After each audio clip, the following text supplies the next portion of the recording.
for the shag. When I went to school, I carried lunch in a bag with the apple for my teacher, cause I knew I'd get a kiss. Always got mad when the class was dismissed, but when it was a session, I always had a question. I would raise my hand to make a dad come to my desk and help me with my problem. Guys, what is up? Welcome to another episode of Maximilian, a must know.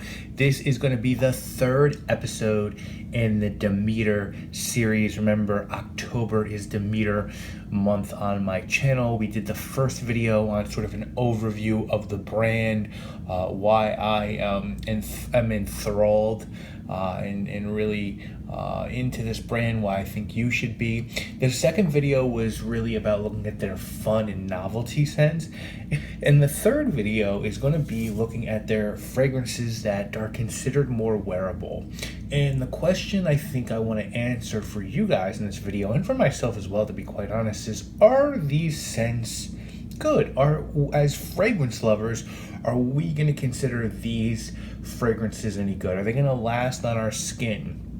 Can they stand in there with other fragrances we like? These are not fun fragrances. I've picked Oud, Amber, Pruning Shears, and Bonfire. And yeah, Pruning Shears and Bonfire have some sort of fun connotation, but when we actually look at them, they're quite meant to be wearable fragrances. So let's just get right into these four and take a look if I think they're worthy. The first one is Oud. And you guys know, I think, my background in Oud. I'm not a reviewer like Renee or Dan who just love Oud, but it's something I'm certainly into. If we talk just about, my collection and my decants and samples and bottles, I easily have over 50 Oud fragrances.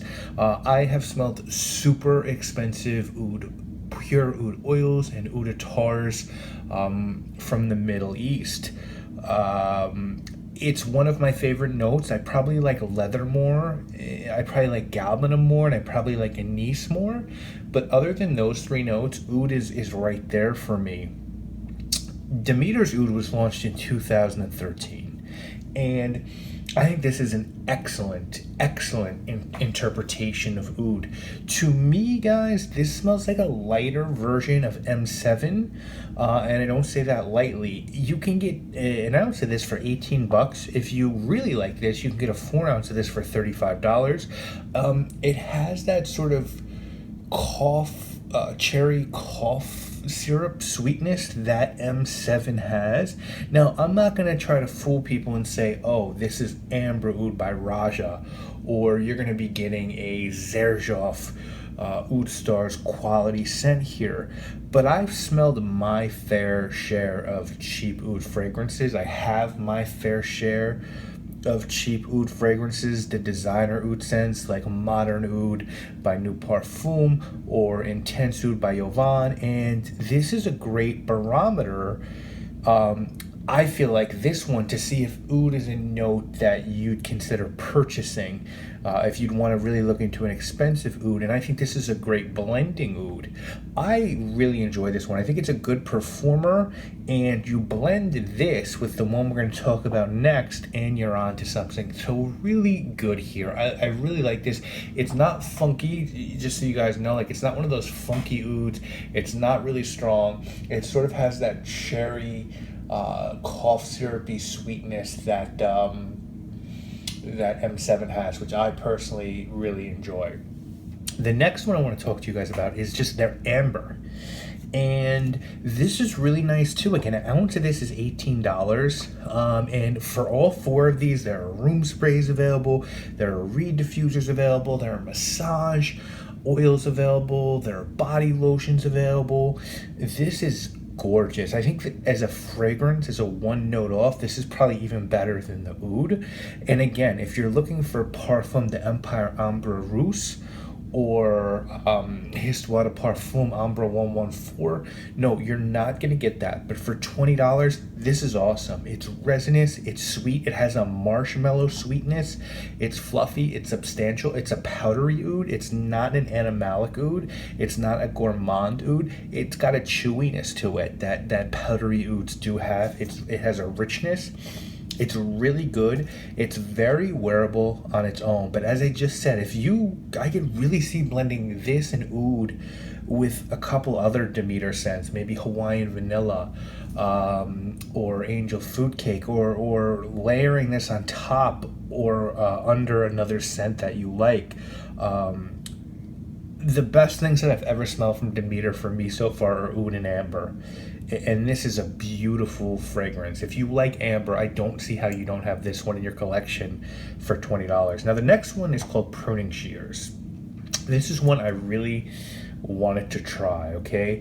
It's actually a fragrance that Francis Kurkdjian did for Demeter, and it came out in 2008, and there's 3 notes in this one. It has rose, metal, and grass. So I was like, oh my god, that's so cool. It sounds like a Comme des Garçons scent. So it actually has Bulgarian rose and rose absolute. And evidently Demeter isn't making a huge amount of money on this one because the materials are super costly. Same price, $18 for an ounce. And again, this comes in a 4-ounce bottle. I think this is an excellent rose fragrance. If you know this channel, you know Max is not a rose guy. Very few rose scents in my collection. I don't love Lyric Man by Amawash. I'd say the 3 rose scents that I really like are Tea Rose by Perfumer's Workshop, which is really cheap. Rouge Avignon by Faidon, which a lot of people think is an interpretation of Noir de Noir by Tom Ford. And my favorite rose fragrance ever doesn't have, to me, a ton of rose in it, and that's Rose Kandahar by Andy Tower. But I'm not a rose guy. I think this is great quality. For the money, no way you're going to do better. You're not going to get a $20 rose fragrance better than this. Maybe Tea Rose by Perfumer's Workshop. But what I don't personally love about this one, just to keep it 100, is I don't get a lot of green or metal for that matter. I really would have liked to seen those other 2 notes sort of bite into the rose. They're there, but they're super slight, and I would have liked to have seen them dialed up a little bit more and be a little bit more weird, I guess. But man, this one lasts forever on my skin, and the quality of the rose here is excellent. You could tell there's good rose oils used in this one. And if rose is your thing, I can't understand again how you wouldn't give this one a look for that price point. It's really nice. The last one I want to talk to you guys about is called Bonfire. And Bonfire came out in 2009. And I really like this fragrance. When Bendel closed down, Henry Bendel, I was looking through the CB I Hate Perfume fragrances. Chris Brocious started that brand, I believe, after he left Demeter. And I wound up purchasing Where We Are, There Is No There. But I was super close to purchasing Burning Leaves. It was just a little too expensive for me. I think it was still, even with the huge sale they were having, it was still over $100, and I liked it. I just didn't like it enough. It smelled like burning leaves to me, and I was like, I don't know if I want to pay over $100 to smell like burning leaves. And then I've always been really close to purchasing October by Neil Morris, which is an indie fragrance that really, to me, smells a lot like burning leaves. And that one, again, is I think it's about $80. This is so close to those, and this is the fragrance you want, I feel like, if you're looking at one of those, because again, this is $18. Guys, I go to my family lives in Massachusetts, my mother's family, and I've spent so much of my holidays there, so many falls and so many winters, and one of the smells that I just have so many memories of is being out in the day and playing with my cousins and doing whatever, and then walking through the suburbs to come home and have dinner.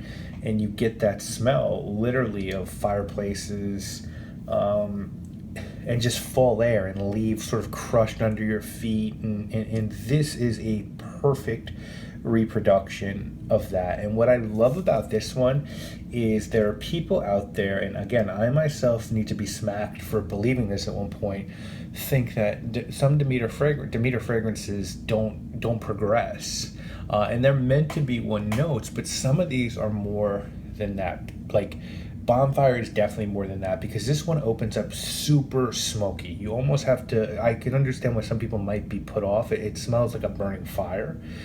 but as it wears on your skin, it really sweetens up. And for me, it almost becomes gourmand-like, and it almost has like these vanilla and very ambery facets to it.